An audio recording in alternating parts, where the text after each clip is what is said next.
Hello, नमस्ते। I am वैद्य ऋतुजा। कल की ही ओपीडी की एक बात है जो मैं आपके साथ शेयर करना चाहती थी। आयुर्वेदा के बहुत सारे स्टूडेंट्स वैद्य कंसल्टेशंस लेते हैं एंड कई बार उनके जो हेल्थ इश्यूज़ होते हैं तो उसके बारे में उन्हें डिस्कस करना या फिर ट्रीटमेंट कैसे कर रहे हैं हम लोग उसके ऊपर डिस्कशन करना बहुत बार पसंद होता है। ओके, तो जब भी कोई भी पीसीओडी या फिर थायराइड जैसे कंप्लेंट्स लेके जब वैद्य या फिर स्टूडेंट जब आते हैं तो उनके मन में कई बार ऐसे सवाल होता है कि इसका रेफरेंस हमारे संहिता में कहाँ पर है, कहाँ से हमें ये मिलेगा या फिर कहाँ से हम ये पढ़ सकते हैं। तो बहुत अलग अलग हेल्थ इश्यूज से मैंने एक छोटा सा या फिर एक जो पॉइंट बहुत कॉमनली दिखाई देता है तो उसको मैंने पिकअप कर लिया है एंड उसके ऊपर आज हम डिस्कस करेंगे। ओके, सो अनियमित रजस्त्राव या फिर जिसे हम इरेगुलर मेंसेस बोलते हैं, तो उसमें एक सबसे कॉमन थिंग अगर हम देखते हैं फिर सबसे कॉमन कंप्लेंट अगर हम देखते हैं ना, तो उसमें कई बार आपके पेशेंट्स भी या अगर आपने कभी फेस करा है तो उसमें क्लॉट्स जाना, ब्लीडिंग के वक्त ब्लड क्लॉट्स जाना, ये बहुत कॉमनली दिखाई देता है। ठीक है, एंड जब भी ब्लड क्लॉट्स पास होते हैं तभी बहुत एब्डोमिनल पेन या फिर लोअर एब्डोमिनल पेन, क्रैम्प्स, ये जो चीज़ें हैं वो महसूस होती है, यानी वो कॉम्बिनेशन में ही होता है।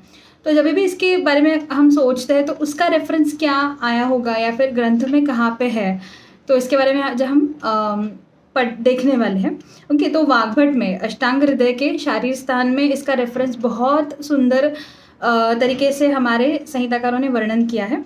सो शारीर स्थान का जो प्रथम अध्याय है, ठीक है, उसके 10th एंड 11th श्लोक में इसके बारे में रेफरेंस बहुत क्लियरली इसके बारे में बताया गया है। ओके, तो अगर मैं श्लोक अगर आपको बताऊं तो श्लोक ऐसे आया है कि रक्तेन कुणपम श्लेष्मम वाताभ्याम ग्रंथि सन्निभम पूयाभ्याम रक्तपित्ताभ्याम क्षीणम मारुत पित्ततः।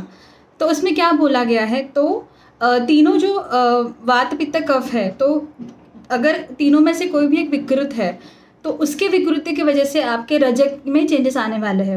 ओके, तो अगर रक्त या फिर पित्त अगर विकृत है तो उसमें जो रज है, ओके, या फिर जो आर्तव है उसमें कुणप यानी एक बैड स्मेल होना, बैड ओडर होना, या फिर एक जैसे रॉटन फिश होता है उस तरीके से स्मेल आना, ये स्पेसिफिकली दिखाई देता है। ओके, तो ये रक्त एंड पित्त अगर विकृत है तो उसके बारे में वर्णन किया है। उसी तरीके से अगर कफ विकृत है, ठीक है, तो जो रज है वो एक गाढ़ापन उसमें होता है, बहुत थिक होता है वो, ठीक है, एंड वो वैसे स्पेसिफिकली पेशेंट्स हमें बोलते हैं कि जो पीरियड का फ्लो है वो बहुत थिक या फिर एक थ्रेड लाइक कंसिस्टेंसी का होता है। तो ये जो कंसिस्टेंसी पैटर्न होते हैं ब्लीडिंग के, तो उससे हम ये देख सकते हैं कि कौन सा दोष की विकृति है। ओके, बाकी की चीज़ें कैसी है, यानी अग्नि कैसा है, कृमि के कोई लक्षण है कि नहीं, तो ये स्पेसिफिक हमें हमारे ग्रंथकारों ने बताया है। उसी तरीके से वात के बारे में अगर हम बात करेंगे तो वाताभ्याम ग्रंथि सन्निभ मतलब क्या, तो अगर वायु की विकृति है तो वो जो रज है वो ग्रंथि स्वरूप यानी क्लॉट जिसे हम बोल सकते हैं, यानी वो ग्रंथि एक उसका स्पेसिफिक कोई फॉर्म होना, क्लस्टर में आना, उस तरीके का वो फ्लो होता है, तो उसी को ही हम ब्लड क्लॉट्स बोल सकते हैं। ओके, तो ये जो स्पेसिफिक आया है ना, तो अगर उसकी चिकित्सा भी नेक्स्ट श्लोक्स में आई है। ओके, तो उन्होंने हमारे संहिताकारों ने उसकी चिकित्सा भी हर एक विकृति के अनुसार अलग अलग द्रव्य बताए गए हैं। ओके, तो जो 14th श्लोक है, ओके, तो 14th श्लोक में आया है कि अगर ग्रंथि या फिर वातज विकृति है एंड अगर ग्रंथि स्वरूप अगर रज है तो क्या करे हमें कौन सी दवाई देना चाहिए। तो उसमें तो जैसे कि वात के विकृति की वजह से संहिताकारों ने बोला है कि जो आर्तव होने वाला है वो ग्रंथि स्वरूप होने वाला है, तो उसकी चिकित्सा भी स्पेसिफिकली वर्णन आगे करी है। ओके, तो अगर आप श्लोक नंबर 15 एंड 16 देखते हैं शारीर स्थान फर्स्ट का, तो उसमें उन्होंने स्पेसिफिक बोला है कि विवेद ग्रंथार्थवय पाठा योषक वृषक अज जलम मतलब क्या, तो अगर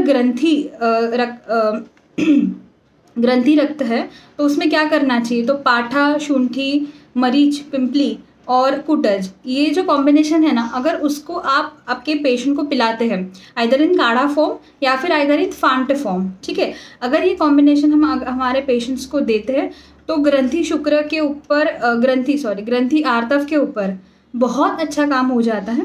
एंड अगर आप ये द्रव्य के बारे में देखेंगे तो पाठा है, शुंठी है, उसके बाद मरीच है, पिपली है और कूटज, सारे जो है सूंठी मरीच और पिंपली आया है, ओके, त्रिकटु आया है। तो त्रिकटु के बारे में तो हमें सब पता है कि वो उत्तम पाचन करता है, ओके। वायु का जो प्रतिलोम गति हुई है, ओके, प्रतिलोम गति ये विकृत है, विकृत गति है, तो वो प्रतिलोम गति को अनुलोम गति यानी उसका जो प्राकृत गति है, तो वो उसमें जो शिफ्ट होना, वायु के गति के ऊपर काम होना, ये बहुत अच्छी तरीके से काम त्रिकटु करता है, ओके। कई बार ऐसा होता है कि त्रिकटु हम सारे पेशेंट्स को नहीं खिला सकते, क्योंकि अगर पेशेंट आपकी पित्त प्रकृति की है तो उसको वो तकलीफ हो सकता है, इसलिए उसको बैलेंस करने के लिए वहाँ पे पाठा एंड कूटज जैसे द्रव्य आए हैं कि जो शरीर के अंदर पित्त को, मतलब त्रिकटु का सेवन के बाद उतने पित्त को ना बढ़ाए, ओके। एंड अगर हम पाठा के बारे में बात करें तो पाठा हम जो होता है वो हमें पता है कि हम उसको शरीर में आप धातु के ऊपर वो काम करता है, पित्त के ऊपर बहुत अच्छा काम करता है, साथ ही वायु के ऊपर बहुत अच्छा कार्य करता है, और उसके साथ ही वो दीपन पाचन का भी काम उत्तम तरीके से कर जाता है, ओके। ग्रहणी जैसे व्याधि में हम पाठा का बहुत प्रयोग करते हैं, अलग अलग कॉम्बिनेशन के साथ हम पाठा का वहाँ पे यूज़ करते हैं, ओके। उसी के साथ ही अगर हम कूटज की बात करें तो कूटज या फिर इंद्रयव, कूटज एंड इंद्रयव, इंद्रयव जो होता है उसके वो सीड होते हैं, कूटज के सीड को इंद्रयव बोलते हैं। तो अगर आपको कूटज मिलता है तो आप कूटज का प्रयोग कर सकते हैं, नहीं तो इंद्रयव का भी प्रयोग यहाँ पे एक्सपेक्टेड है, ओके। सो इंद्रयव या फिर कूटज के बारे में अगर हम बात करें तो वो उत्तम रस के ऊपर काम करता है, ओके। रसपाचक का एक इम्पॉर्टेंट कंटेंट है कूटज। रक्तपाचक में भी आया, बहुत सारे पाचक में कूटज का प्रयोग ऑलरेडी आ चुका है।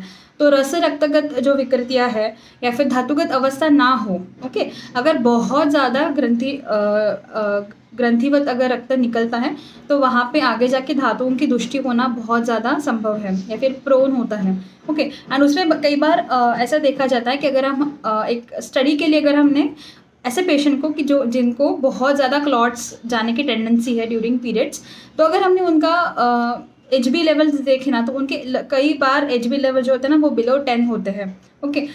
तो उसके लिए भी तो धातुगत अवस्था ना हो एंड रस रक्त से लेके बाकी जो सप्त धातु तक सारे धातु हैं तो धातु की पुष्टि होती रहे एंड धातुगत अवस्था ना हो, ओके। एंड उसी के साथ ही जैसे कि रज से आर्तव होने वाला है, उत्पन्न होने वाला है, तो रस से आर्तव उत्पन्न होने वाला है, तो रस की विकृति को दूर करते आर्तव की भी विकृति दूर हो जाती है। इस तरीके से यहाँ पे कूटज का प्रयोग होता है। एंड बहुत सारे पेशेंट को हमने बस ये एक ही फॉर्मूला जो हमारे वाग्भट में आया है वो देने से भी बहुत विदिन मतलब हमने स्टार्ट करने के बाद जो नेक्स्ट उनका पीरियड आया है तो उसमें 90 to 95% क्लॉट की टेंडेंसी जो है वो कम आ गई है। इतना अच्छा इसका प्रयोग है।